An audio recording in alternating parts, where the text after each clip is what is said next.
Already this was uncomfortable, and Stanley decided that as soon as he found a new space he felt safe in, that he would never leave it again in his life.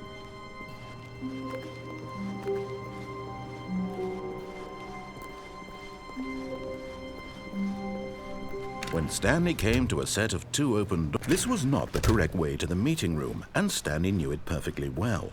Perhaps he wanted to stop by the employee lounge first, just to admire it. Stanley felt lightheaded, butterflies in his stomach, giddy in a way he had never known before.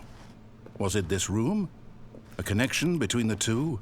Could a man love a room? I mean, truly, deeply. But eager to get back to business, Stanley took the first open door on his left.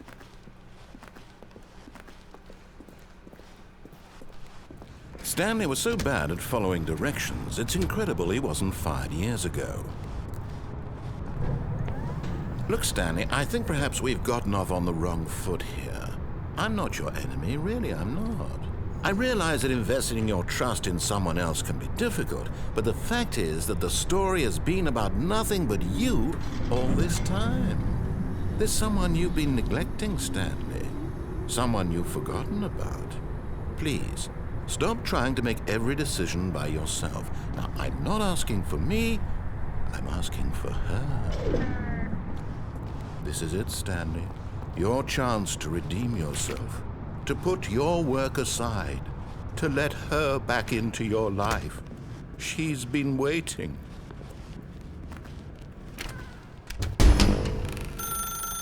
That's her, Stanley.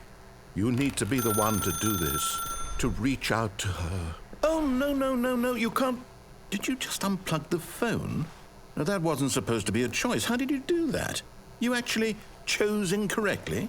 I didn't even know that was possible. Let me double check. No, it's definitely here, clear as day. Stanley picks up the phone. He's taken to his apartment where he finds his wife, and the two pledge themselves to one another. Music comes in, fade to white, roll credits. Not picking up the phone is actually somehow an incorrect course of action. How is that even possible? None of these decisions were supposed to mean anything. I don't understand. How on earth are you making meaningful choices? What did you... Wait a second. Did I just see... No, that's not possible. I can't believe it. How had I not noticed it sooner? You're not Stanley. You're a real person. I can't believe I was so mistaken. This is why you've been able to make correct and incorrect choices. And to think I've been letting you run around in this game for so long. If you'd made any more wrong choices, you might have negated it entirely. It's as though you completely ignored even the most basic safety protocol for real-world decision-making. Or did you not grasp the severity of the situation? Well, I won't have that kind of risk on my watch. I'm going to stop the game for a moment so we can educate you properly on safe decision-making in the real world. Please observe this helpful instructional video. Choice. It's the best part of being a real person.